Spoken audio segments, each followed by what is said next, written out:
there's a court order or they are ordered blacklisted for being undesirable aliens. Magandang araw sa atin lahat mga kababayan. Bilang Vice President ng ating bansa ay umaksyon na itong si Vice President Sara Duterte at mismo nagpadala ng sulat sa Department of Justice patungkol sa kanyang argumento sa pagpapasok ng ICC sa ating bansa dahil may mga ugong-ugong na umano'y dapat papasokin na ang ICC sa ating bansa at inaprubahan na nga ni Tambaloslos, mga kababayan po natin, ang House Resolution para mag-cooperate at kausapin umano itong si Pangulong Marcos na papasukin na ang ICC sa ating bansa.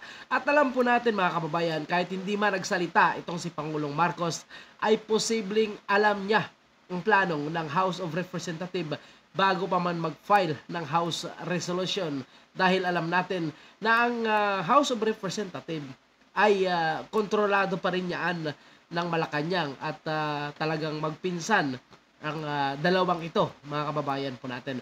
At hinangaan naman at sinabi nga ng DOJ na tama itong mga argumento ni Vice President Sara Duterte.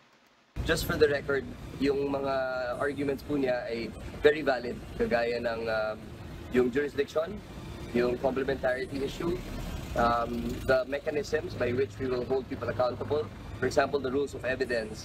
Ayon kay DOJ spokesperson Assistant Secretary Miko Clavano, nakasaad din sa argumento ni VP Sara na magkaiba ang panuntunan ng Pilipinas at ng ICC pagdating sa ebidensya at pagsasagawa ng apela.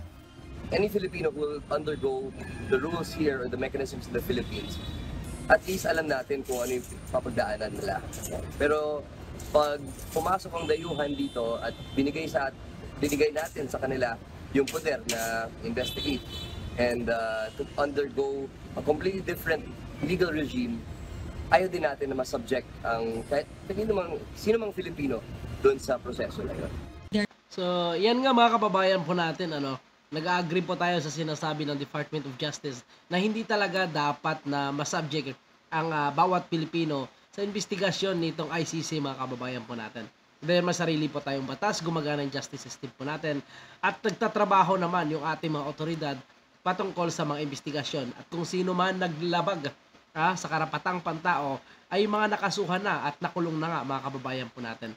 Sadyang pinaplano lang kasi nitong mga dilawan, titingnan natin ngayon, itong si Laila de Lima, kakalaya lang ang matandang ito, panay daldal na naman, panay interview sa mainstream media na alam naman po natin na galit kay dating Pangulong Digong at ang iba naman, itong si Trillanes, salita naman ng salita at inaakusahan pa itong si Pangulong Digong na drug lord umano, DDS umano, ang talagang death squad umano ng Davao ay totoo at may mga binabayaran umano. So ito yung mga paratang ni Trillanes at ni de Lima na mula noon pa, mayor pa si dating Pangulong Digong, ay ito na ang kanilang akusasyon. Lalo na yung may plano itong tatakbo, ito na yung kanilang paninira. Pero hindi nga ito nag-divert na paninira kay dating Pangulong Digong. Imbis ay lumakas pa ito kahit sa kanilang paninira. Dahil wala naman silang napatunayan, mga kababayan po natin. At ang iniharap po nilang testigo ay hindi rin nanindigan. So alam na talagang alam natin na binayaran ng. So ngayon mga kababayan po natin, ayon naman sa Bureau of Immigration, welcome naman ang ICC na pumasok sa ating bansa. Dahil unang-una, hindi naman sila naka-blacklist. Ito rin kasi ang sinabi ni Solicitor General si Minardo Guevara na umano'y pwede naman kung gusto nilang pumasok sa ating bansa. Mag-imbestiga sila, mag-interview sila sa umano'y biktima ng extrajudicial killing. Yun lang. Talagang hindi mag-cooperate ang ating otoridad. Hindi pwede nauutusan ng mga dayuhan ang ating pulis at militar patungkol sa umano'y extrajudicial killing na nangyayari sa ating bansa. There's a court order or they are ordered blacklisted for being undesirable aliens.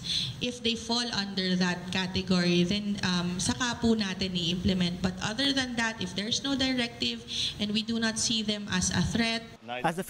So I think mga kababayan po natin, kung talagang gusto natin ipagbawal ang makapagbigay dyan ng mandato ay Department of Justice dahil ang Bureau of Immigration ay under yan sa Department of Justice.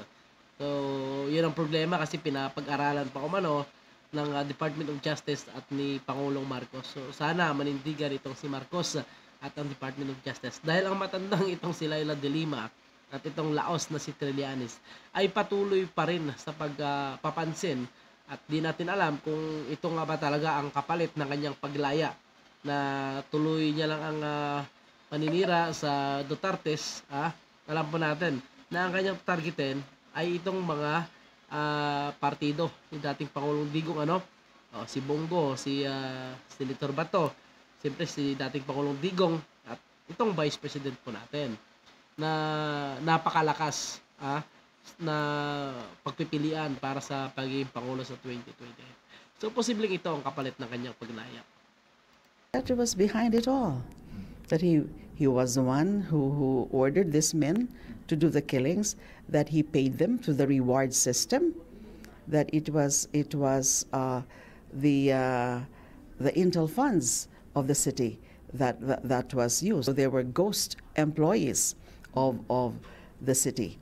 Ngayon yung minimension nyo tungkol dito sa resolution na ito ay bunga nung paghihiwalay ng landas ng Duterte camp at ng Marcos camp. Hindi nila sasabihin yan publicly kasi ayaw nilang malagasan ng isa't isa sa kanilang base. Pag sinabi nung isang inaaway na nila yung kabilang kampo, mababawas yon. Kaya kahit na very obvious na, hindi pa rin nila openly dinideclare. Ang sinisisi lang nung Duterte camp ay etong si Speaker Romualdez lang. Alam naman natin historically na ang House of Representatives ay ang kumukumpas dyan ay Malacanang. So ito yung sinabi ni Trillanes, sundalong lugaw, mga kababayan po natin, na ang House of Representatives ay kontrolado ng Malacanang. So may punto siya, mga kababayan po natin, sa pagkakataon nito na posible nga na alam ng Malacanang ni Pangulong Marcos ang lahat na plano ni Romualdez, mga kababayan po natin. So syempre wala pa naman deklarasyon mula sa ating Pangulo kahit itong si Romualdez ay hindi nga inaako itong mga ginagawa ng House of Representatives laban kay dating Pangulong Digong at kay Vice President Sara Duterte. So, siyempre, hindi nila pwedeng aminin kasi pag inamin talaga yan, mga kababayan po natin, malaking gulo at kabawasan yan para sa kanila. Parang bawas nila yan, pogi friends, mga kababayan po natin. So, ang lang dito, kasi itong mga kampo ng Dilawan at Makabayan, napakaingay, mga kababayan po natin. Kahit alam po natin na nakikialyansa na sila sa mga Marcos at sa mga Romualdez, ay minsan nagdudulas sila sa mga interview nito. Gaya nitong sinasabi ni Trillanes ngayon, na supposed to be hindi niya ito pwedeng sabihin. Kasi makakapagbigay siya ng idea sa mga taga-suporta ni Vice President Sara at ni dating Pangulong Digong. So tandaan natin, mga kababayan po natin, yung pag-atake ng Isiminay ay isang dahilan yung pagkakaroon ng programa ni Pangulong Digong diyan sa Isiminay. So talagang planado lahat ang kanilang ginagawa.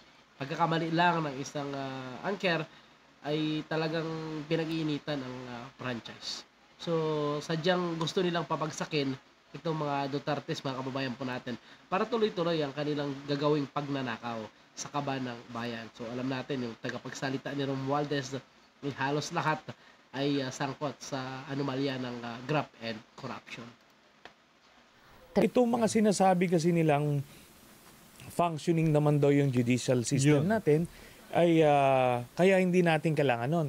Hindi po yan ang layunin. Kahit functioning ka dun sa mga ordinaryong krimen, pero hindi. Walang kwenta itong si Trillanes, mga kababayan po natin. Dating sundalo yan, di ba? Pero papayag na papasukin ang mga dayuhan sa ating bansa para mag-imbestiga. Grabe ang tao ito. So, yan po yung ating update, mga kababayan. Para sa inyong sariling opinion at komento, huwag kalimutan mag-iwan sa ating comment section. Maraming salamat.